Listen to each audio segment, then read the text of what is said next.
Okay, I'm touching the third rail again with this video, but I think it's a super important topic, and that is 5 reasons that your debts should retire before you do. And the first one is it gives you flexibility. It gives you control over when you retire, right? Because when you have outstanding debt, then you have payments that you have to make, and that may or may not be something that you're comfortable with without having a job, without having a steady income. But once you reduce the payments that you have to make, you have a lot of flexibility, right? As humans, we're adaptable.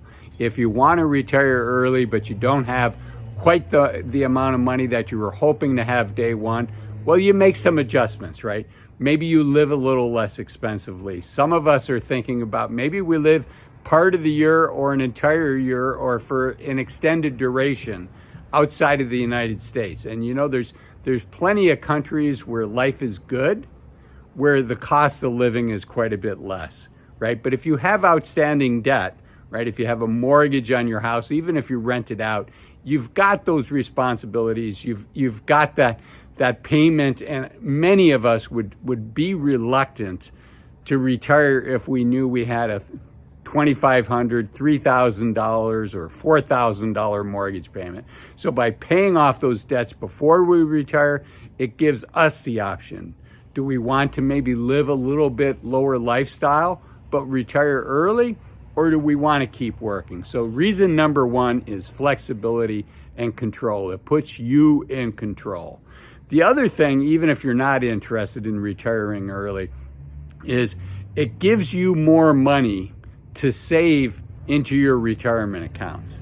I used the example just a few seconds ago of, let's say you've got a $3,000 mortgage payment. Well, once that's paid off, then you can start to supercharge the money that you put in your retirement accounts, right? There's catch-up provisions. As I record this in 2023, there's a very large catch-up provision for people that are over 50 in their 401ks, essentially between the limit on your 401k for normal people as well as the catch-up provision. You can put up to $30,000 a year in your 401k. And let me tell you, if you do that in your Roth 401k, it doesn't take too many years of doing that to really move the needle, because that's money, if it's in a Roth 401k, once you're 59 and a half, you can take that money out without incurring ordinary income. Now, I should say none of this is tax advice. I'm not an accountant.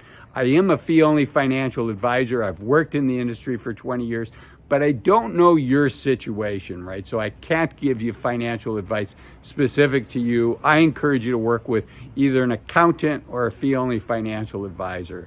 So the second one is it allows you to save more money into your retirement. And just before I continue on with number three, I just want to point out what a beautiful sunset it is here behind me. Hopefully there's enough light in this video, but I wanted to capture this sunset. Okay, let's keep going. Number three is it gives you, if you pay off your debts, particularly if you pay off high interest debt, it gives you more money to spend on you and whoever you care about. Let's say you're married, your life partner, your spouse. It gives you more money to spend on you. Do you want to give that money to Visa? Do you want to give that money to MasterCard, American Express, the Discover card? Or do you want to give that to you and your family for adventures that you care about, right? It is, in my opinion, it is crazy to carry debt at 20, 25, higher than 25% if it's possible for you to pay down that debt. So it gives you more money to spend on you. And let me give you an example. Let's say you have a $400 car loan. Let's say you have a $600 a month credit card payment. I hope none of those apply to you, but unfortunately they do apply to way too many people. If that's your situation, oftentimes you can pay that off with, the balance on something like that is in the range of $25,000 to $50,000. So if you can pay off that debt with $25,000 to $50,000, that frees up $12,000 a year for you to spend on you. And, outside of the United States, like in Southeast Asia and South America, in other low-cost countries, probably in Eastern Europe as well. I haven't been there yet, but I've heard Cost of living is fairly low. That $12,000 a year buys a lot in those places. Now, it's not a match for all of us to live outside of the United States, right? Culturally, things are foreign, right? Of course, it's a foreign country. It's not the culture that we've grown up in. And it takes a special person to move outside of their home country in retirement for a long period of time.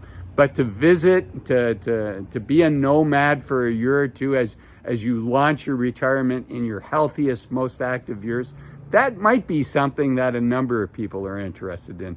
But even in the United States, an extra $1,000 a month goes a long way. So if you can retire that debt before you retire, again, $1,000 a month, if that's credit card debt, if that's a high interest car loan, it's probably going to take you $25,000 to $50,000 to pay that off.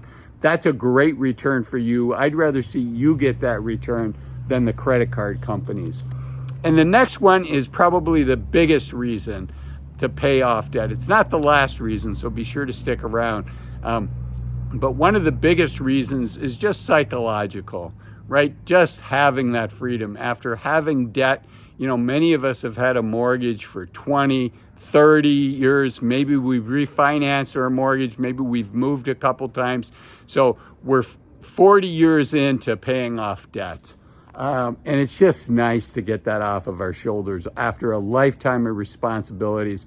And frankly, it's just one less bill to have to worry about paying, right? So that a lot of people can find that very liberating and psychologically kind of like a switch that goes off. I can't retire until I get these debts off. I still feel like I have a lot of responsibilities. Well, when you finally get that last debt payment off, stay debt free once you get there. But when you finally pay off that last statement, it can really feel really, really good and very liberating. So psychological benefits is reason number 4. And then there's just, fewer hassles, as I said earlier, fewer bills. And the one caveat, the asterisk on all of this is recently debt was available at a fairly low cost. As I record this now, the cost of loans has increased pretty dramatically, right? A couple years before I recorded this, people were getting mortgage loans in the 2.5% and 3% range. As I record this, it's more in the 6.5+%.